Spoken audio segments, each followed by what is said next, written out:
Hey, what's up, guys? It's your girl, Papi Brit, and welcome back to the Platicando con Papi podcast.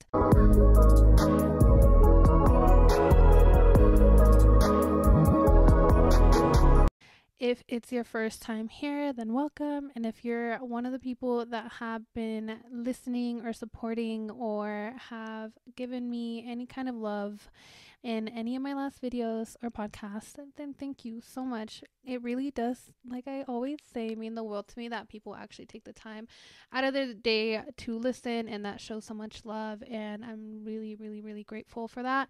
And I've started to notice, especially because people at work tell me like that more people are starting to find my podcast, which I'm very grateful for. A lot of the people that listen to me are people that I don't even know, and so I'm as grateful as I am for that. I do want to tell you guys just a little bit about myself. I kind of assume that people just know me, and I mean, I guess that's like not true, and I've actually evolved a lot as a person, and people have met me at very different stages in my life. Like, I have friends that I still keep up with from like middle school, high school, college, different jobs. And so a lot of the people that I know in person have met me at very different stages in my life, but also I'm now realizing that not everyone knows me, and a lot of people have very similar questions, or I get a lot of these questions asked like basically every day. So I figured I would just sit here and tell you guys about myself, tell you guys where Papi Brit comes from, and how I came to be the hot mess that I am today. We're going to start with my name. My name is actually Britany Diana, and it actually has an H in it. My name is spelled Brithany. Anyone that knows me knows that my name is spelled different. A lot of people don't know that because I usually just spell it like Brit, but my name actually only has one T in it. My biggest pet peeve is when people mispronounce my name after I've already corrected them on how to pronounce it, or try to like be funny about my name. Like at work, I have a lot of people that, well, my name is spelled Brittany, like Brithany, and a lot of people think it's Brittany, which that makes me like cringe. Anytime someone calls me Brittany, I'm like, oh no, that is not my name. My name is Britany in Spanish, but in English it's Brittany. That's what it translates to. The reason there's an H in it is because I was born and raised in Mexico, and in Spanish the H is silent, so it's Britany or Brittany in English. It is not Brittany, and that's literally my biggest pet peeve, is when people try to say that my name is spelled wrong, or that it's pronounced wrong, or try to like correct my name in any way. Like, I'm very, very, very protective over my name because so many people have like tried to play in my face about it for so long that I'm like, no, either you say my name correctly or don't say it at all. But yeah, my name is Britany Diana. My nickname is Papi Brit. And I always get asked, like, one of the biggest questions that I get asked is where Papi Brit came from, how I came up with the nickname Papi, or like how that happened. I always tell people like, yeah, my name is Papi Brit. Like, people know me as Papi Brit. People call me Papi Brit. And when people are first meeting me, especially guys, think that I'm like just saying it just to say it, especially in Puerto Rico, because people call, like, guys call each other Papi, or like usually the guys are Papi. So like for a guy to call you Papi, like as a woman, they're like, no, I will never. But I'm like, no, like literally that's my name. Like, you're gonna eventually call me it. And everyone eventually does end up calling me Papi Brit because that's literally my name. But the reason my name came about is I actually gave it to myself, sin querer queriendo. What happened was that in college, I went to CSU. I actually have a bachelor's degree. People think I'm stupid, and I'm not. Okay, bitch. I am a first gen undocumented student. Well, I have DACA, but I have my bachelor's degree.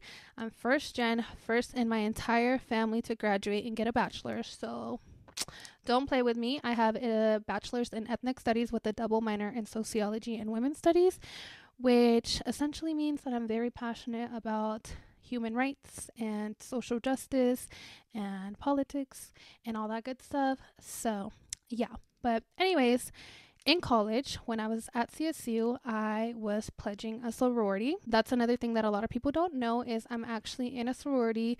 It's Lambda Theta Nu Sorority Incorporated. It's a Latina sorority. We were the first Latina sorority established in Colorado. Anyways, I was pledging, and at that time, we basically couldn't have social media. And I had recently added the president of the sorority.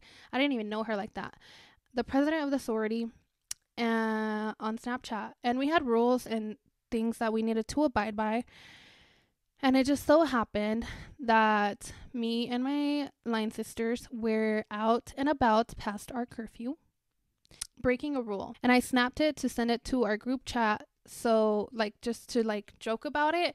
But since I had recently added the president of the sorority on my Snapchat, she was my most recent contact, and I accidentally sent it to her. And I knew that if she saw that snap, we were going to be in trouble, and my line sisters were going to be pissed at me. So I immediately Googled, I was like, how can I prevent someone from seeing one of my Snapchats? And it basically said that I had to delete my Snapchat before they could open the snap. And that's literally what I did. I deleted my entire Snapchat. And so once I was done pledging my sorority, it was time to make like a new Snapchat, and basically the same time that I made a Twitter and like Instagram and stuff like that. So I was looking for a new at, and it was back in 2015, 2016 when Champagne Papi was super popular, like the Hotline Bling days. Like, so I don't know why it was a big thing to like, I don't know. It's weird, but like calling guys Papi. I don't know. It was just because of the Champagne Papi era, okay? And the thought of someone calling me mommy made me cringe. Like now I like it because I know like Latinos, Puerto Ricans, like they call you mommy and I like it, okay? But back then I thought it was so cringy. And I was like, fuck that. Like, I have big dick energy. Like, men can call me Papi. And so I made it Papi Brit. Mind you, it was also my freshman year of college. So it was when I was meeting a lot of people. And that semester, I also dyed my hair bright red, and I had long extensions. So people were starting to get to know me, but also I was meeting a lot of people like in the different like cultural centers and stuff like that. I remember my friend Khalil, I had seen him around a few times, and he was like, oh, do you have Snap? Like, give me your Snap. I was like, yeah. And then he was like, what is it? And I was like, oh, it's Papi Brit. And he was like, ooh, like Papi Brit. And I was like, yeah. He was the first person I gave my Snap to. And after that, like, it just started like, I don't know, popping off, I guess. Like, I made it my at on Twitter. I made it my at on Instagram. I made it my at on literally everything. And so when people started like following me, they saw Papi Brit, and my sister Araceli, one of my sorority sisters, started calling me Papi Brit, and I think people started hearing her too. And so I don't know, it just took off. And so now like people just know me as Papi Brit, and like that's literally who I am. Like when I feel like I mean, I'm always Papi Brit, okay, but like I feel like a bad bitch. Like that's like Papi Brit's just like that bitch to me. Like when I'm in Papi Brit mode, like bitch, don't touch me, okay? But yeah, that's where Papi Brit came from. But my name's actually Brittany. My middle name is Diana, and I actually love that name. And I didn't even know that Brittany was my name until I moved to the United States. I moved to the United States when I was 7, and back in Mexico they called me Diana. So in Spanish, like all my family from Mexico, people that know me from Mexico know me as Diana. And it wasn't until I moved to the United States that people started calling me Brittany. I was born in Parral, but I actually grew up in this little ranchito. It's called El Tule. And literally no one knows where it's from unless they're from there, or I tell them like, do you know Bayesa? And I'm like, and if they know Bayesa, then they usually know El Tule. But I grew up in El Tule. I actually still have my little house out there. I have my dad's side of the families out there. Unfortunately, I can't go because, like I said, I have DACA, so I can't leave the country, unfortunately. But Dios quiera, algún día I will be able to visit. I literally dream of the day that I get to go see my childhood home again, because I actually, when we moved here, mom had told us that we were going to be moving for we were going to come visit for 2 weeks. And I'm still here 18 years later. So it's been like the longest 2 weeks of my life. But also, like, my whole childhood is there. Like, in my house, like, we left everything, like, if we were gonna come back in 2 weeks. Like, I still have all my toys, like, everything's still there. So all my school projects. And so, like, I feel like part of my childhood was left in Mexico. So I just dream of the day that I get to go see, like, that part of me. I don't know, like, I literally dream of it because it's going to be such a special moment, especially just seeing where we came from, because we grew up poor. Like, we did not have money growing up, but I remember I literally had the, like, best childhood. So, like, I'm always so grateful that I got to experience living in Mexico. I know what it's like to not have money, and I'm still very grateful because even though we didn't grow up with much, like, nunca nos faltó nada, gracias a Dios. So I'm very grateful for that, but I feel like it gives me a different perspective, and I'm just always so grateful for everything that I have, because I know where we come from and I know what it was like growing up not really having anything. But I want, like, I can't wait for the moment that I get to go see my house again in Mexico, see the toys that I grew up with, like, just to see, like, what we, like, grew up with. Because when you're little, like, you don't really see those things, but, like, it's gonna be interesting to see that when I go back and get to see where I grew up. But yeah, I've actually been in the United States for 18 years now. So when people tell me that my English is really good, well, it's because I literally learned it when I was 7 years old. I actually did go to school in Mexico, so I basically did kindergarten, first and second grade out there. So I learned how to read and write in Spanish, and so that's why I'm literally fluent in Spanish. And I always say this, but my kids will be raised speaking Spanish. My kids' first language will be Spanish, like, guaranteed. My little sister, even right now, she's learning how to speak English, but I only speak to her in Spanish because I really, like, value my ability to speak Spanish, and I can't, like, I want my kids to be fluent as well. So that's my plan, is growing up, like, my kids will not know that I know English because they will be raised speaking Spanish. I actually don't have any kids. I get asked a lot if I have kids. I do post some kids all the time, and those are actually my nephews. I have 2 nephews, and I have a little niece that's 7 years old and a little sister that's 6. I have a brother that's about to be 27 this weekend. I am 25. I have a little brother that's 17. And like I said, my little sister is 6 years old. So I don't have any kids, but I do have kids in my life. I love them to pieces. I'm literally obsessed with my baby nephews, my niece, my little sister. I love the fuck out of them, and I love and appreciate being the cool aunt. I'm actually my little sister's madrina, and I'm my nephew's madrina. I love being a madrina.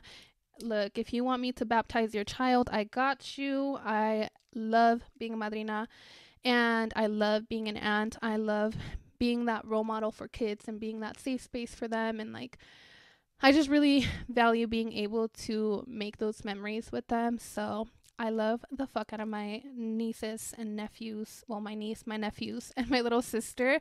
And I do want to have kids. A lot of people ask me if I want to have kids, and I do. But for me, I definitely want to be married first and in a very stable situation, financially stable, like, healthy marriage. Like, I want to provide my kids with a childhood that they don't have to heal from, and I want to be very intentional and present in my kids' lives. And so I want to give it a few years for me to grow as a person, to find that partner that I actually can raise kids with and that I see a future with. So, but I definitely do want to have kids. I want to have kids around, like, I'd be like past 28. I'd be cool with having kids. The biggest thing for me is I need to have a husband and I need to be financially stable. So whenever that point is, I am completely okay with ending up not married or ending up alone or ending up with no kids. My parents are very, very traditional and they're very, very conservative. And I'm definitely the black sheep of the family in every single aspect. But I am very okay if my path looks different and I end up, you know, my family dynamics end up looking different or whatever it is. Like, I'm completely okay with that. As I mentioned, I am the black sheep of the family. I am one of the few. Now a couple of my cousins and stuff have, I think like two of my cousins might have tattoos, but I was the first one of all my cousins to ever get tattoos. Only one that has piercings. I mean, I've had bright blue hair, bright red hair. First one to move out of the house to go to college. First one to get my degree. First one to move out on my own, because after I graduated, I grew up in Greeley, which is a tiny little town in Colorado, an hour from Denver, and it's a small little cow town, but I love Greeley, so shade towards Greeley will not be tolerated over here because I actually do love Greeley. But I did move after I graduated college. I moved to Thornton and then Denver, so I've been in Denver for a few years now, but I actually grew up in Greeley, which a lot of people don't know that either. They assume that I'm from Denver, but I actually am not. So I'm a G-Town girly, okay? Yeah, I'm the first one to move away, move on my own. I'm literally the black sheep in many aspects. I cuss, I go out, like I said, I'm single, I don't have kids, like I'm just out here living my best life. I travel alone, like a black sheep in every aspect, but I'm very proud to take on that role because I know that I am breaking generational traumas by doing that and by forcing my parents and my family to see a different perspective and a different way of living. So yeah, while I'm at it and while I'm looking at my nails, one of the questions I get asked the most is where the nails came from, or when I started getting long nails, or how this came about. And the truth is that I actually started getting my nails done when I was 12 years old. And I always loved nails. Like, even growing up, since I came to the United States, like as soon as I saw like fake nails, like the glue-on ones, I would make my dad take me to Family Dollar and buy those fake ones all the time. Growing up, would do my fake nails all the time.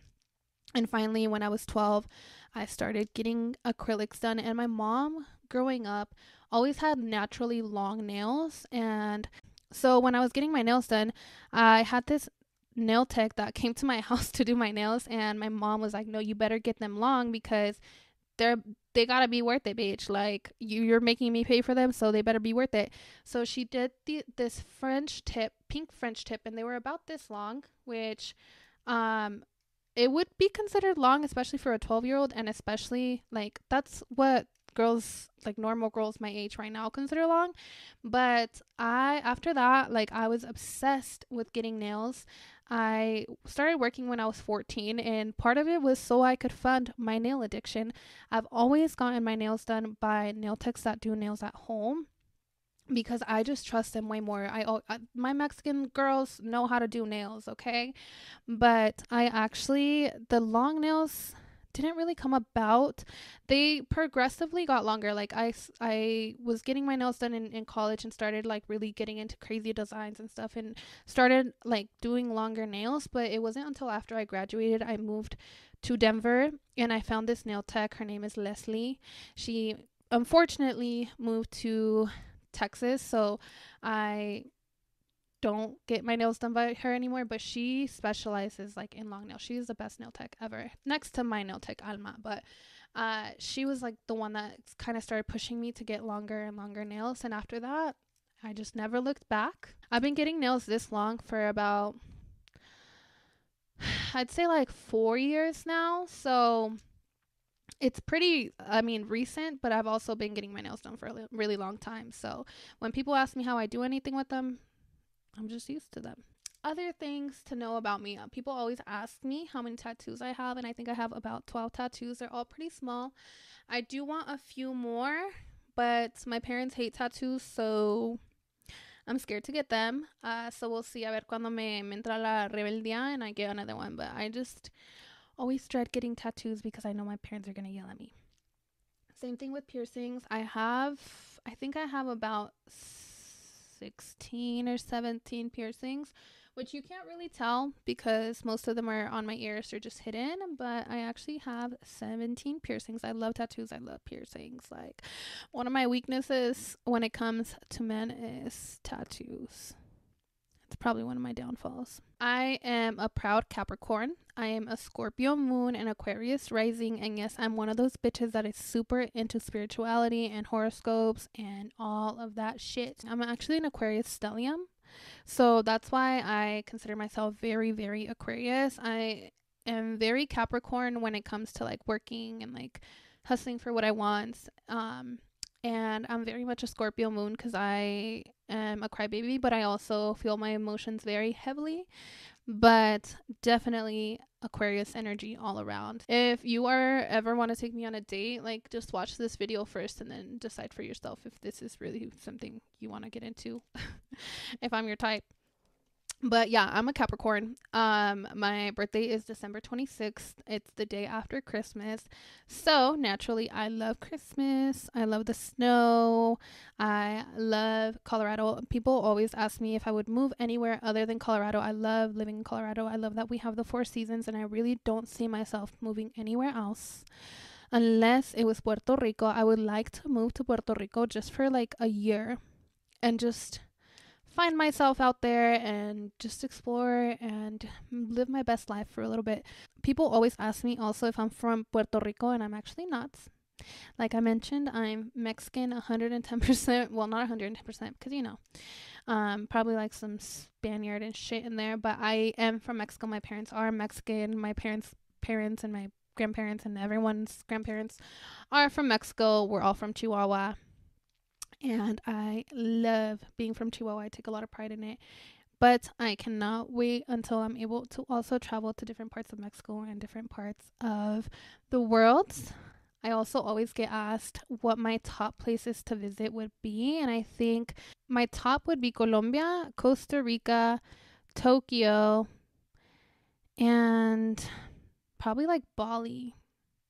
I think those would be like my top, but I would love to go to Colombia. That's like my top. Like, I cannot wait till I can leave this country and come back because I don't want to just leave. People always tell me, bitch, go. I'm like, girl. But I know that someone's going to be like, if you hate it here so bad, then just fucking leave. Like, bitch, shut up. I think that's a nice little rundown about me and where I come from.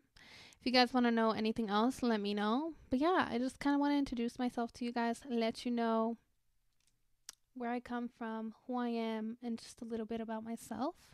But yeah, thank you guys so much for listening, and I will see you in the next episode.